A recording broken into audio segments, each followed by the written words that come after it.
This is the moment Bartholomew Kuma made his choice. A choice that would paint him a rebel, a savior, and eventually a legend. Because in episode 1131 of One Piece, we dive headfirst into the untold tragedy of Sorbet Kingdom and the birth of the man who would one day defy the gods.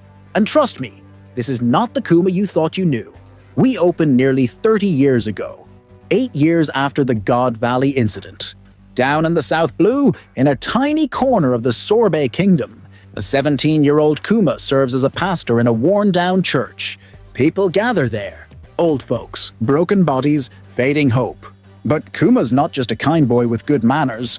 He's a miracle worker, one by one.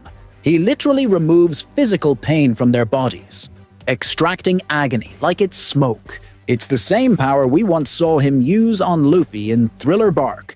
And these people, they have nothing to offer but gratitude, no money, just aching joints and whispered blessings. One elder jokes, "Kuma, can you do this on weekdays too?" Then, boom, the church doors fly open. Jinny walks in. She's 21 now, fiery, gorgeous, and absolutely done with the old folks pushing Kuma too far. "You geezers are pushing it." She snaps. He only does this on Sundays. But despite all the sass and chaos, Jinny and Kuma are like yin and yang. She protects him. He heals everyone else. And yet, underneath it all, something darker is brewing. The Sorbet Kingdom is crumbling. The new ruler, King Bekori, is a monster in a crown. He demands tribute from everyone, even the sick and elderly. Miss a payment? Straight to prison. No mercy. The elders whisper that he doesn't even feed his prisoners. And the worst part? Bekori's listening in through wiretaps, smirking, as he hears people talk trash about him. At the same time, Kuma keeps absorbing their pain. Week after week, he hides in a back room where all that agony collects into a huge ball of suffering. He reaches out and absorbs it all into himself. Screams echo from behind the walls. Jinny cries outside, powerless to stop him. When she finally gets in, Kuma is collapsed, bleeding, shaking, broken. "You've been doing this every week, and they don't even know," she whispers. But Kuma simply says, "If I don't take their pain, it'll never leave them." And yet, even in a world that's falling apart, there's warmth.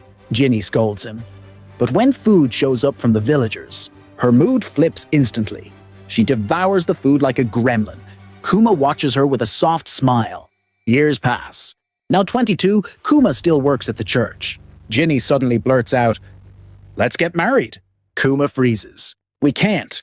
"Wrong move," Jinny explodes. "Of course we can." She knows he loves her. But Kuma remembers what happened to his mother, taken away despite only his dad being a buccaneer. He's terrified the same will happen to Jinny. So, he deflects. Classic Kuma. He changes the subject to a newspaper from Morgan's, talking about the Revolutionary Army. Dragon is making waves, and Kuma's eyes light up. Someday, he wants to sail out and save others, just like Dragon. Then it happens. Kuma, now 25, hears villagers being kidnapped. Without hesitation, he dons his signature hat and charges in. The kidnappers laugh. "You're just a pastor." But Kuma's had enough. He unleashes Ursa's shock, wiping them out instantly. He saves the people. But instead of being called a hero, he's branded a traitor. Back in the castle, King Bekori introduces a new law.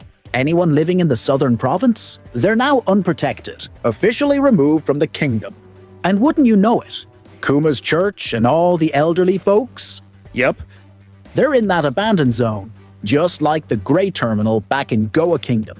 Bekori calls them filthy old folks. Just a burden he wants gone. This is tyranny dressed in royal robes, cut to the prison. Kuma, Jinny, and two of the boys who once bullied Kuma. He asks, "Why are you here?" They say they rioted, demanding Kuma's release. They got thrown in too. Kuma realizes his people are done being silent. Jinny drops the bomb. This is all part of the world government's plan. King Bekori? Just a puppet for the celestial dragons. If Kuma wants to fight this injustice, he'll have to go straight to the top. Suddenly, boom! Explosions rock the city. Guards panic. People scream. Two silhouettes walk through the smoke. Dragon. Ivankov. Ivankov yells, "This is what happens when trash kings play God. Dragon is done with this system." The Sorbet Kingdom erupts in cheers. King Bekori has fallen. After years of slavery, the people are finally free. The narrator says, "A mysterious group has overthrown the world." Government's puppet ruler, Dragon and Ivankov storm into the prison. Jinny and Kuma are shocked. Ivankov came to rescue them. And beside him stands a man with terrifying presence. Ivankov asks Kuma, "Are you still the man I once knew?" Then he offers him a choice: join the fight, change the world. Together with Dragon and Ivankov, Kuma and Ginny help ignite a global uprising. And so, the Revolutionary Army is born. Dragon explains, "They're still poor, acting as mercenaries to fund revolutions." His dream? A global army of invisible hands.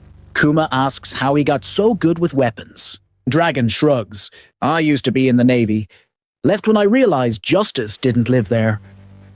Kuma returns home with spoils of war. The people cheer. He promises to visit often. They thank him for everything.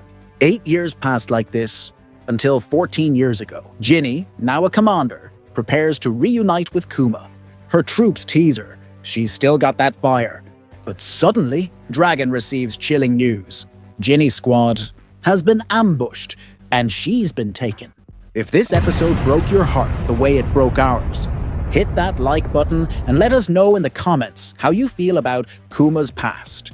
And don't forget to subscribe, because the next episode might just redefine everything we thought we knew about the Revolutionary Army.